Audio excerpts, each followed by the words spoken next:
It is often the small steps, not the giant leaps, that bring about the most lasting change. They do say that the journey of 1,000 miles begins with one step. And believe me, this person has walked many steps, more than 1,000 miles, and has helped influence the lives of many, all through one step at a time. Queen Elizabeth II was recognized by her strong sense of duty and determination to devote her life to the throne and her people. She reigned for the longest period of time in British history, guiding the country through profound change and leaving a vibrant legacy. Her success at preserving the monarchy is truly remarkable. May she forever rest in peace. We were all heartbroken on the tragic news of Her Majesty Queen Elizabeth II's passing on September 8, 2022.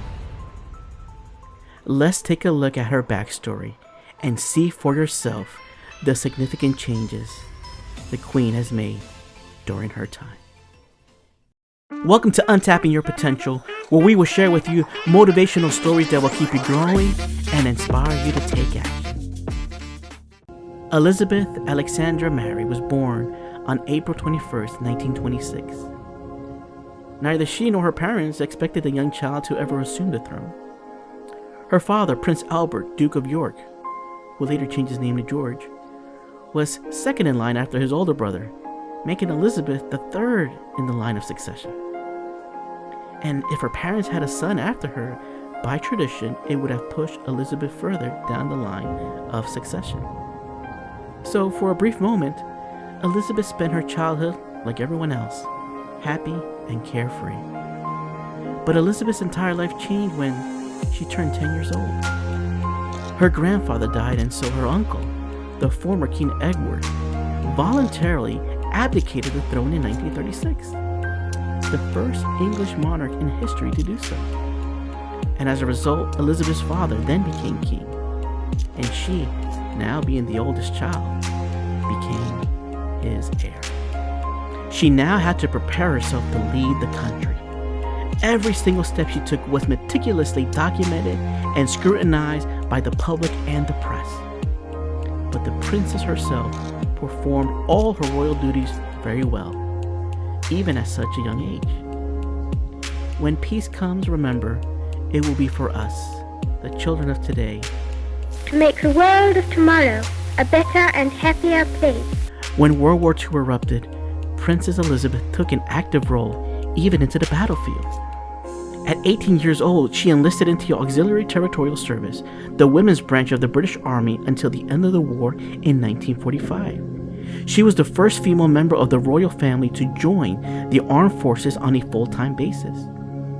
I declare before you all that my whole life, whether it be long or short, shall be devoted for your service, and to the service of our great imperial family, to which we all belong. The war had also sparked one of the most important relationships in her life.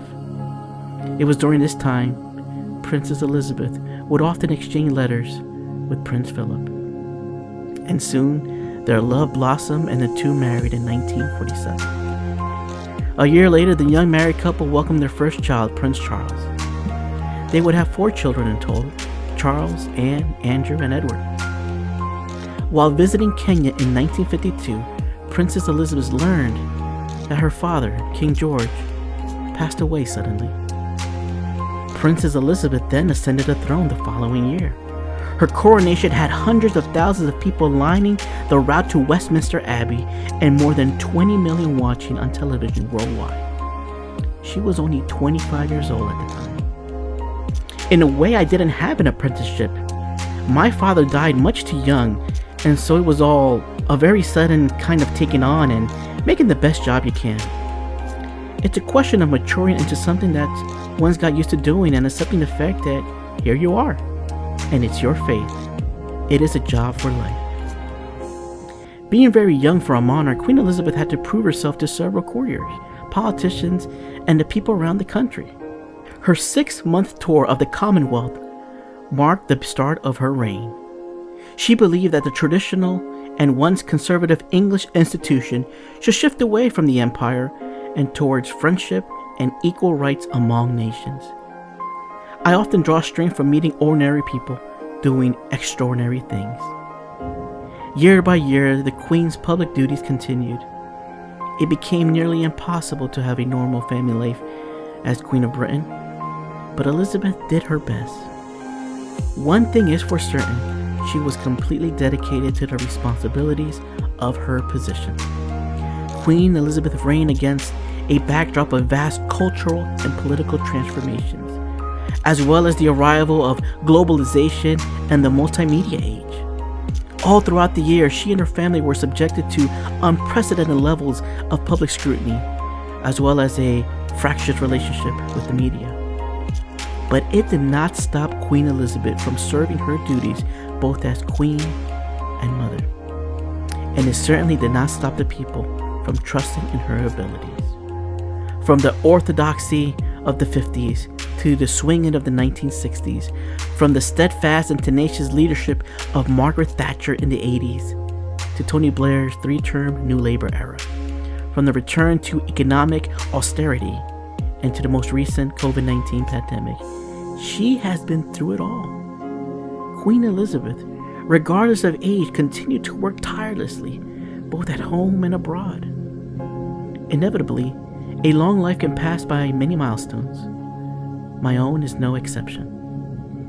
During her reign as queen, she traveled extensively, supported numerous upon numerous charities, and many celebrities throughout history wanted to meet her, such as Marilyn Monroe, David Beckham, Frank Sinatra, Elizabeth Taylor, Meryl Streep, Paul McCartney, Jennifer Lopez, Madonna, Lady Gaga, Elton John, Daniel Craig, Angelina Jolie, and that's just to name a few. Believe me, there is more.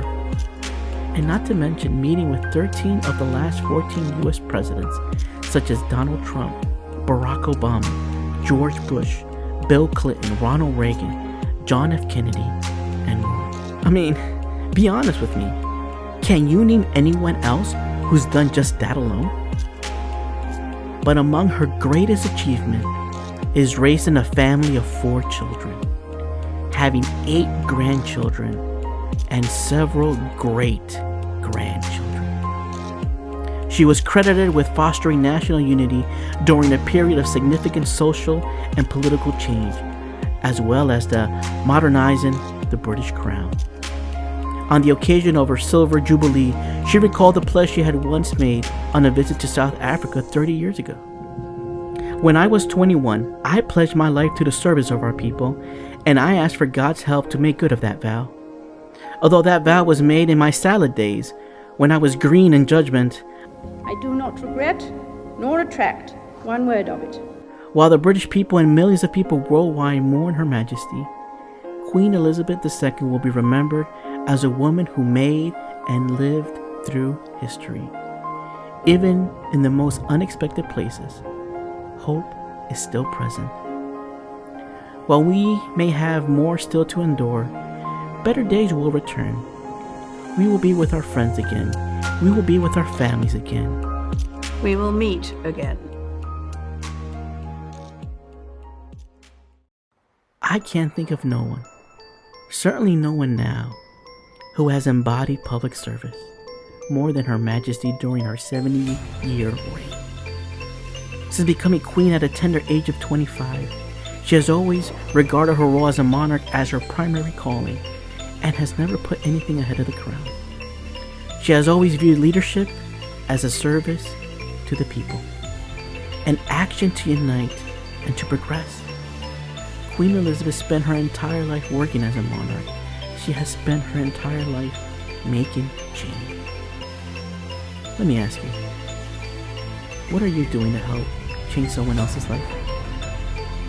Whether you're in public service or not, you gotta admit, there is something special, a special feeling, if you will, when you are in the service of others. And when you are, you develop a sense of purpose, a feeling of joy and happiness that sometimes you can't explain. But it makes you feel valuable, because when you add value to others, you become valuable. And that summarized the life of Queen Elizabeth II. Service to others should be sincere and done from the heart. Only then is it fruitful. If you make a difference in the life of someone who is suffering, bring him back from suffering and on the path of progress. The benefit of being born as a human being will come to you complete. We should always help and support others because it saves humanity. Loving, leading, and harnessing all results in change. And to achieve change, to achieve your goals and aspirations, always keep calm and carry on. When life seems hard, the courageous do not lie down and accept defeat. Instead, they are all the more determined to struggle for a better future. Queen Elizabeth II. Thanks for watching this video. How would you like to hear more motivational stories on a consistent basis? Do me a favor and support the channel by sharing, commenting below, and please make sure to like and hit that subscribe button to get the latest update. Soon, you will be on your way to feeling inspired.